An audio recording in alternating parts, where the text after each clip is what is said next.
Selasa 10 Maret kemarin, sebanyak 22 warga negara Indonesia yang dievakuasi dari Iran, telah tiba di Terminal 3 Bandara Soekarno-Hatta. Mereka tiba di tanah air dengan menggunakan Turkish Airlines, dan mendarat sekitar pukul 18.09 waktu Indonesia Barat. Puluhan WNI yang merupakan pekerja dan pelajar tersebut, datang dijemput oleh Menteri Luar Negeri yaitu Sugiono, hingga menemui awak media. Sugiono mengungkapkan, proses repatriasi dilakukan melalui beberapa tahapan. Sugiono sempat meminta Kedubes RI di Teheran untuk menawarkan WNI untuk pulang ke Indonesia melalui proses repatriasi. Ia mengungkapkan, proses repatriasi pun bukan merupakan hal mudah, melainkan harus melakukan koordinasi yang sangat berat, lantaran banyak wilayah udara di negara-negara Timur Tengah yang masih ditutup. Sehingga perlu dilakukan pertimbangan keamanan, jalur yang aman dilintasi oleh rombongan WNI. Sugiono menegaskan, pihaknya saat ini telah membuka gelombang kedua repatriasi untuk WNI di Iran. Untuk saat ini, telah ada 36 WNI yang mendaftar dan meminta untuk dipulangkan ke Indonesia. Sore hari ini kita menerima kedatangan saudara-saudara kita yang kembali dari Teheran yang tergabung dalam gelombang pertama proses repatriasi warga negara Indonesia. Sore ini ada 22 saudara-saudara kita yang kembali di gelombang pertama ini. Besok 10 lagi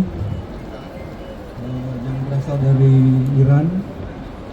Kemudian gelombang kedua saat ini per sore ini sudah ada 36 yang mendaftarkan diri untuk bisa repatriasi ke tanah air dari Iran. Salah satu WNI yang memutuskan untuk mengikuti proses repatriasi yaitu Ahmad Hukam. Ia merupakan mahasiswa jurusan Sejarah Peradaban Islam di Universitas Ahlul Bait International University, Teheran. Saat terjadi serangan ke Iran, Hukam tengah menjalani pembelajaran di kampusnya.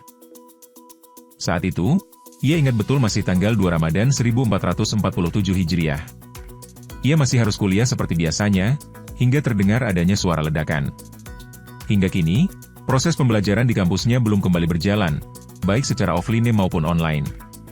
Maka itu, ia pun memutuskan untuk kembali ke tanah air dan berkumpul bersama keluarganya di Banyumas, sembari menunggu situasi aman kembali di Iran. Saya pelajar. Sudah berapa lama di sana, Mas? Gimana? Di sana sudah berapa lama? 1 tahun lebih.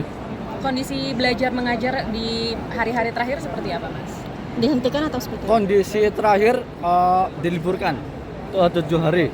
Karena mulai dari 2 Ramadan.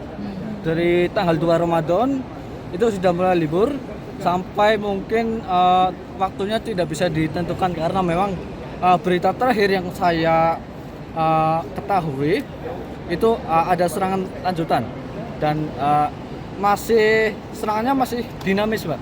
Masih fleksibel gitu. Jadi ya sekedar informasi saja. Jadi dari sejak awal tuh kami kumpul sudah ada serangan di dekat KBRI itu, mungkin 1 kilo atau berapa kilo, dan semua tuh berjalan dengan lancar dan alhamdulillah sampai hari ini kita bertemu kembali. Pertama 2 hari sebelum berangkat menerima surat undangan dari KBRI Teheran. Barang siapa yang siap untuk dievakuasi mengisi form dan banyak yang tidak mengisi. Jadi pada yang pertama sekali 32 orang mengisi langsung diberangkatkan. Situasinya mencekam ketika kami berada di KBRI Teheran, itu 10 bom di atas KBRI lewat. Dan 1 kilo sampai 2 kilo itu bom itu luar biasa. Sehingga kaca-kaca di kedutaan itu bergetar. Kami menuju basement sebenarnya, tapi kata bos sementara nggak usah dulu. Nah, subuh kami baru berangkat sekitar 9 jam sampai ke perbatasan Iran dengan Azerbaijan. Yang lama itu 5 jam kami tunggu di imigrasi Teheran. Tapi di Baku hanya 1 jam, kami langsung menuju kota dan menginap di hotel yang disediakan.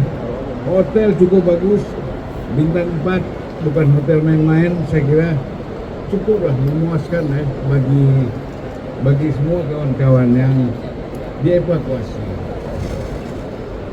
Mungkin Pak proses komunikasi dari sebelum ke KBRI Tehran bagaimana mungkin dari teman-teman sekalian? Sempat terputus nggak, Pak? Kalau ingin dievakuasi itu bagaimana? Mungkin boleh didetailkan nggak? Ya jadi itu aja, jadi sangat singkat. 2 hari kami mengisi form, hari Selasa, hari Kamis kami ke kota Teheran, ya, menginap di hotel.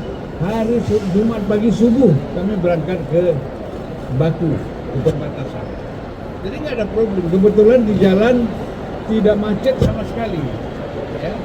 Ketika waktu perang 12 hari itu macet panjang. Tapi karena kita sudah ngambil keputusan cepat sehingga di jalan tidak ada kemacetan. Lancar sekali kita menuju ke perbatasan. Kondisi kota Teheran gimana, Pak? Kalau rakyat Iran itu biasa aja, seperti nggak ada perang. Selama mulai dari meninggalnya Ali Khamenei, ya, sampai sekarang itu boleh dikatakan setiap malam sampai hari ini itu turun sampai ratusan, bukan ratusan ribu, jutaan. Jadi rakyat Iran nggak bisa dilarang. Mereka tetap turun bersemangat untuk mengecam penyerangan pemimpin mereka oleh Amerika dan Israel.